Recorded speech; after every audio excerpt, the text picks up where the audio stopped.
Aguardando os amigos chegarem para começarmos nossa live nesta manhã gostosa, para falarmos a respeito, continuarmos falando a respeito das relações tóxicas, não é? São tantas as relações tóxicas que nós vamos continuar falando neste momento. A Dani, a Jussara, muito bom dia para vocês. Cassiana, muito bom dia. Bem-vindos à nossa live matinal, não é? Sempre falando bom dia, falando a respeito de temas e assuntos para nos impulsionarem, para que o nosso dia seja diferente, para que o nosso dia ganhe uma motivação especial para abordarmos temas tão interessantes, não é? Que nos interessam, que interessam a todos. Nesta semana estamos falando a respeito de relações tóxicas, tá bom? Psi Thaís, alô, Psi Thaís, bom dia, bem-vinda. Tatiana, bom dia, bem-vinda também. Bom dia. Eu quero destacar que essa semana nós tivemos aí uma repercussão muito grande nas relações tóxicas, não é? Nós provavelmente voltaremos a falar desse tema, porque, repito, a repercussão foi muito grande, não é? Bem, bom dia, Cirineu. Aproveita e manda aquele aviãozinho, né? Aviãozinho para todo mundo, para você. Conect Terapias, muito bom dia, bem-vindo, obrigado. Aquele aviãozinho, né? Aquele recadinho, olha, todas as manhãs lá com o professor Narciso, nós temos uma live muito legal, muito bacana, para discutir vários temas. E então aproveita a fazer isso para a gente, tá? Manda aviãozinho, convida, participa, avisa as pessoas que nós nos encontramos aqui todas as manhãs, de segunda a sexta-feira, no projeto 626, tá bom? Às 6h26 da manhã, com esses temas muito gostosos, muito legais, tá bom? Então todos vocês estão chegando. Bem, relações tóxicas, nós já falamos como é a relação tóxica no casamento, já falamos como é no trabalho, já falamos também como é essa relação tóxica no casamento. Hoje vamos falar sobre um tipo de relação tóxica que é muito triste, mas que infelizmente existe, que é na família, a relação pai, filhos, irmãos, enfim, por que as coisas se complicam e quando as coisas se complicam e como agir, como reagir diante disso, afinal de contas é a nossa família, não é?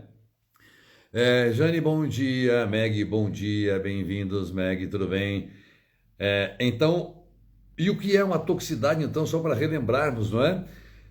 É quando aquela relação que eu me encontro, não é, seja ela onde for, repito, trabalho, casamento, família, amizade, não importa onde esteja, aquilo é a sua toxicidade, me coloca para baixo, eu fico triste, eu fico depressivo, eu fico angustiado, eu não tenho estímulo, eu não consigo ser criativo, não consigo ser inventivo, não consigo ser proativo, então aquela relação está com uma certa toxicidade que me impede de ser eu mesmo, na verdade.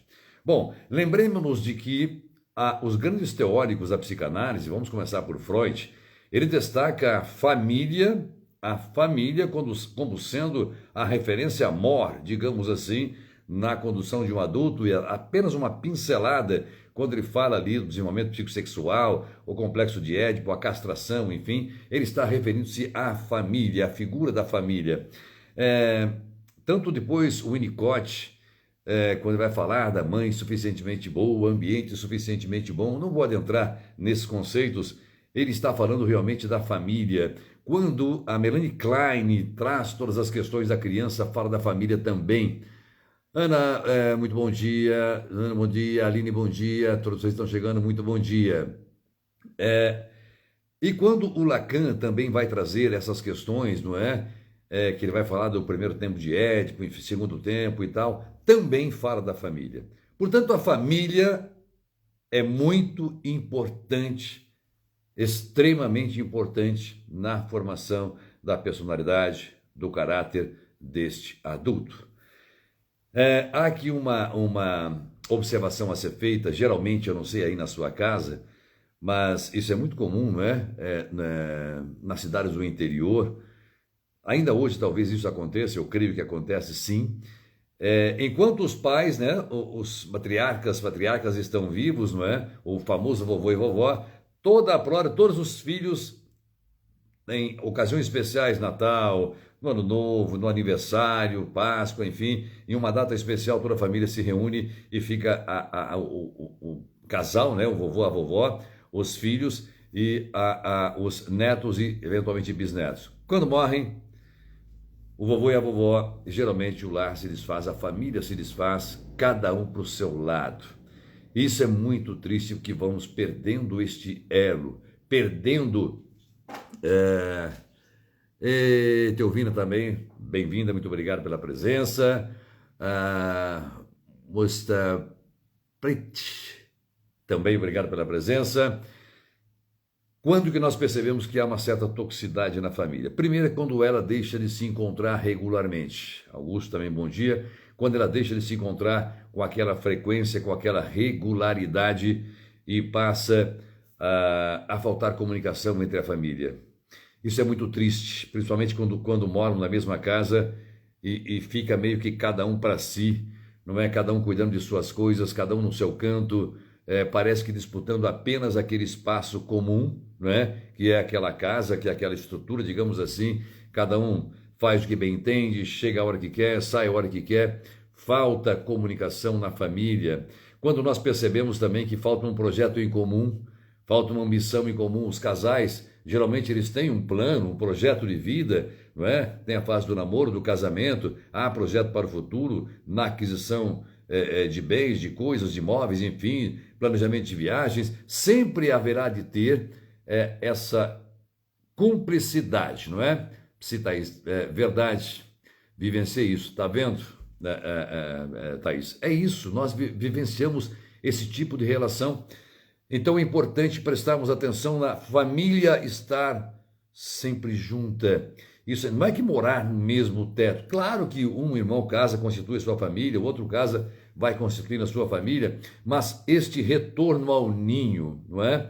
É algo muito importante, que há uma síndrome que nós que trabalhamos com a saúde mental conhecemos como síndrome do ninho vazio, e não é apenas o ninho vazio no sentido da mãe ver os seus filhos partirem, não é isso, mas é o ninho vazio, é falta realmente da família. Então quando vira cada um para si, Deus para todos, quando falta diálogo, cada um no seu canto, há a falta de projeto em família. Olha, vamos fazer uma coisa legal no Natal, tal, vamos fazer uma coisa legal no Ano Novo, vamos planejar isso, vamos planejar aqui, vamos nos unirmos para trocar esses móveis, pintar a casa, enfim. Quando não existe mais isso, evidentemente vai sendo implantado ali uma toxicidade, não é?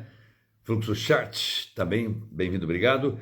Quando, por exemplo, há uma certa ascendência de um irmão ou de uma irmã que começa a humilhar, que começa a ter agressividade, ou pais agressivos em relação aos filhos, que perde a mão, que perde realmente aquele senso de castração preconizado por Freud, ou aquela ambiência preconizada por Winnicott, e começa a agressividade, ou filhos que começam a agredir os pais. Ah, velho, careta, você não sabe o que faz, está ultrapassado. Sabemos que existe aquela fase da aborrecência, o que é natural, nós compreendemos isso, mas quando a agressividade começa a ficar mútua, a família vai se tornando tóxica, o ambiente vai se tornando tóxico, e é claro que tudo isso vai interferir dura e severamente em nossas vidas, num futuro não tão distante assim.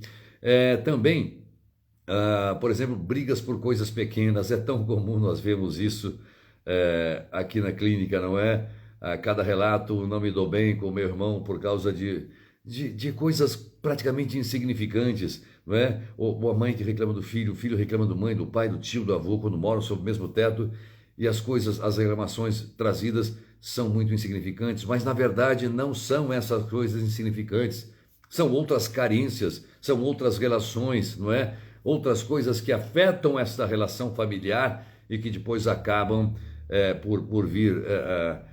ele toma água no meu copo. Aproveitando. Ele usa aquela frigideira que eu gosto de usar. Não é nada disso. Há coisas muito mais profundas por trás disso, né? Ela quer dizer que durante o processo de análise nós vamos buscar o real significante dessas desavenças, dessas brigas, dessa desestrutura, não é? Quando, por exemplo, há uma disputa de espaço, uma disputa do colo, há uma disputa de carinho, de afeto, de atenção, por exemplo, há ali alguma coisa quando esta relação não é plenamente harmoniosa. Afinal de contas, papai e mamãe presente na casa, eu, meus irmãos, há de haver uma certa homogeneidade, há de haver uma certa compreensão de que todos nós somos irmãos, estamos no mesmo lar e temos os mesmos pais, não é? Então, quando há uma predileção do pai em relação a um ou outro filho, ou quando um filho sente-se enciumado de um outro irmão, da irmã, por exemplo, para a disputa deste amor, é claro que há muitas implicações, e aí todos eles, não é? Freud, Lacan, Winnicott, Bion, Zimmermann, tantos outros teóricos vão trazer, vão propor uma discussão, uma reflexão acerca disso, para entender o que é que acontece neste lar, na família desestruturada, não é? Afastamento, por exemplo, você é um membro da família e todos se afastam de você, não se interessam realmente como é que está o seu emprego, como é que está com a sua namorada, com sua esposa, está precisando de alguma coisa, não é? Não há convite repito, para festa, para aniversário, para uma reunião informal, se encontram na rua como se fossem dois estranhos, não é? Isso é muito terrível para uma família, não é? Quando os irmãos acabam por se afastarem, quando o sobrinho contra tio e faz de conta que não existe, e pior ainda, infelizmente recorrente, quando isso acontece com filhos e pais, pais e filhos, mães, enfim, de simplesmente não se conversarem. Isso, meu querido, minha querida, é muito comum aqui na clínica, não é? Antônio, bom dia. E nós, por mais preparados que estejamos, nós psicanalistas, por mais que tenhamos desenvolvido nossa continência, a neutralidade, enfim, abstermo-nos de sentimentos, quando esses relatos aparecem desse distanciamento de pais e filhos, é claro que somos tocados. Porque entendemos que há ali questões muito duras, muito profundas, que vêm desde a infância. E temos que trabalhar com estas questões, não é? De Almeida, bom dia, bom dia. Bom, quando temos, por exemplo, irmãos vampiros na família, não é?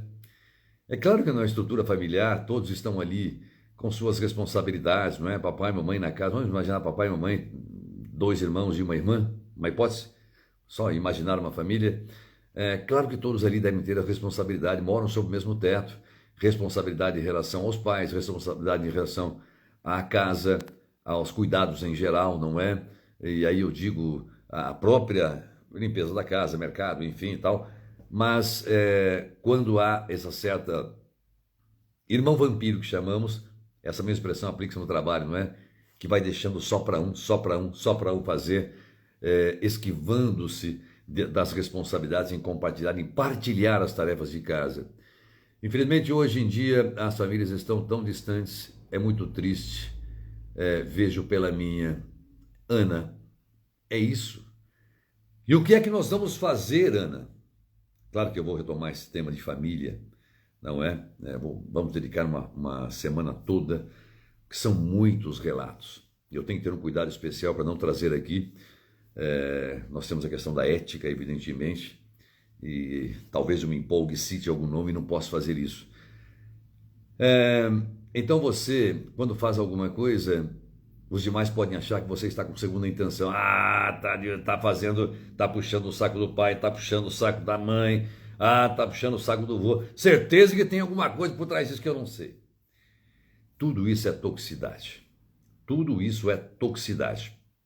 Quando há uma falta de diálogo e falta desse projeto familiar, quando há falta de abraço, quando há falta de comemoração, quando as pessoas passam, os irmãos dentro de casa, a não vibrarem com a conquista do irmão ou da irmã, a não torcer pela conquista do irmão e da irmã. Por exemplo, vamos imaginar que um irmão, uma irmã, enfim, vai prestar um vestibular, né?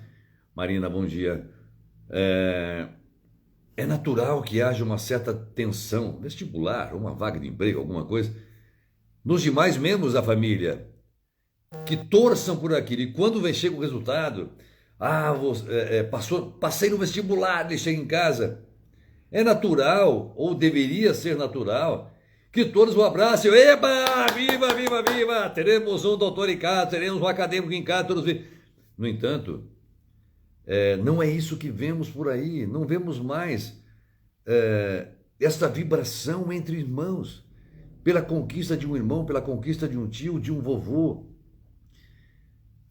transformando-se num individualismo, como se desconhecidos fossem. Meu querido, minha querida, a família é a estrutura, é a base.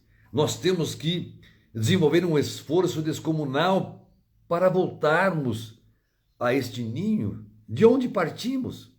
Se você observar, geralmente muitas casas têm aquele ninho, né? Ninho de pomba, ninho de passarinho de rola, enfim. E a gente observa que excelente, isso acontece constantemente. É isso, Thaís, não é? É isso. Nós vemos ali, os filhotinhos vão embora, mas eles ficam sempre rodeando, a mamãe vai lá, bota de novo outra ninhada de ovos, não é? Para novos pombinhos, filhotinhos surgirem, e aqueles de vez em quando vêm lá, para dar bicadinha, para ficar conversandinho ali conversandinho, uma expressão, mas com os irmãos novos que nasceram, ou seja, aquela prole, aquele clã que vai, não é? Se fôssemos nos reportar à Escócia, os clãs familiares, nós não podemos perder essa essência. Não podemos perder a essência familiar. E o que estamos vendo é o esvaziamento familiar. Como se fôssemos animais, como se fôssemos frutos do acaso. Isso é muito grave. Repito que todos os teóricos, Freud, Lacan, Winnicott, Klein e tantos outros teóricos enfatizam claramente qualquer obra psicanalítica, na própria filosofia, qualquer autor você vai ler, família. É de lá que nos formamos. Minha personalidade, claro que eu trago muito de papai, trago muito de mamãe. Meus irmãos, evidentemente a mesma coisa. Então a família é a base. Se eu tenho um problema na sociedade, se eu tenho um problema relacional, e na live de amanhã nós vamos falar sobre então um apanhado de tudo que falamos até hoje, do casamento, do trabalho, da amizade, da família, e vamos chamar de ambiência, como é que uma coisa interfere na outra. É importante pensarmos nisso. Denis fala, vivemos em uma sociedade com indivíduos narcisistas, quase uma doença crônica. Pois é, exatamente isso. Este egoísmo, este egocentrismo, o narcisismo exacerbado, e acaba por interferir na família. Interferir exatamente onde deveria ser o ninho mais forte, o vínculo mais forte. E vemos irmãos torcendo contra irmãos, filhos torcendo contra pais. Há algo de errado nisso. Nós precisamos, e nós psicanalistas, devemos nos empenhar cada vez mais para falar a respeito disso. Não ter medo de falarmos a respeito, para fazer uma releitura, uma visão de Freud, de Lacan, de Winnicott, repito, de Klein, estes mais ligados com a família, com a criança, sob pena de rasgarmos todo o conceito psicanalítico a favor de uma coisa qualquer, atual, que vai não dar devida importância a este ninho, a este berço familiar, não é? Quando a família faz mal, é necessário sair de perto. Fluxo chat. Sim, aí nós vamos então, é claro que a recomendação final seria essa: se te faz mal o convívio familiar, então nós temos que, evidentemente, tomar algumas providências. A primeira, evidentemente, que um psicanalista procura, através de perguntas devolutivas, é tentar entender o que é que está acontecendo neste ninho familiar, para tentar equacionar, resolver, para entendermos se eu próprio não tenho minhas responsabilidades que eu posso, enfim, elaborar, ressignificar para retomar essa convivência pacífica com minha família. Agora, se é altamente tóxico. Porque diz, não adianta dizer que é para a pessoa ficar perto de uma família que faz mal. Sim, claro, ninguém está dizendo isso, ninguém está falando isso, mas numa primeira tentativa, eu repito, é a reconciliação, sempre é o diálogo, sempre procurar entender, porque nós detectamos às vezes que eu próprio posso estar sendo o causador dessa toxicidade, eu próprio posso ter responsabilidade deste caos do qual eu reclamo, não é? É muito comum nós falarmos assim, o próprio Freud traz essa reflexão, não é? Qual é a sua responsabilidade sobre o caos do qual você reclama? Sempre haveremos de ter.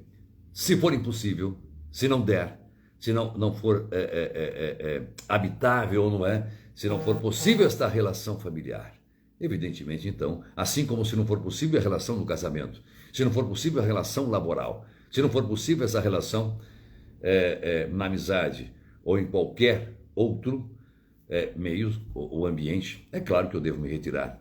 É claro que eu devo me afastar das relações tóxicas, porque elas me fazem muito mal. E que mal as relações tóxicas nos provocam? Amanhã, então, nós vamos, para encerrar essa semana, nós vamos falar a respeito da ambiência, da toxicidade num contexto mais amplo. Retomando a toxicidade no ambiente de trabalho, na amizade, no casamento, na família e de que maneira tudo isso implica, uma coisa implica na outra, como que uma toxicidade acaba por trazer outra toxicidade e assim por diante, como que as toxicidades vão se entrelaçando, tá bom? Muito obrigado, manda um aviãozinho, avisa seus amigos e amigas que todas as manhãs aqui eu encontro o professor Narciso para falarmos a respeito de temas variados, para que o nosso dia seja mais gostoso, mais produtivo e, é claro, também para trazer uma reflexãozinha, né? uma apertadinha. Muito bom, excelente. Daniel Vieira, obrigado a todos vocês que participam com a gente. Vamos fazer com que essa Fernanda Moraes começou a seguir a gente. Obrigado, Fernanda, bem-vinda. Todas as manhãs. Thaís, muito bom, obrigada. Tá bom, Thaís, obrigada. Todas as manhãs, segunda a sexta-feira, projeto 626, e estaremos aqui para falarmos a respeito de um tema muito interessante. Excelente dia, foi muito bom, pena que acaba rápido. Pois é, mas todos os dias nós nos encontramos por aqui, tá bom, Cassiana? Jussara, muito obrigado. Tenha um ótimo dia, que o seu dia seja produtivo, esteja num nível lá em cima com as reflexões diárias aqui do projeto 626. Muito bom dia, um grande beijo para você, tchau, tchau!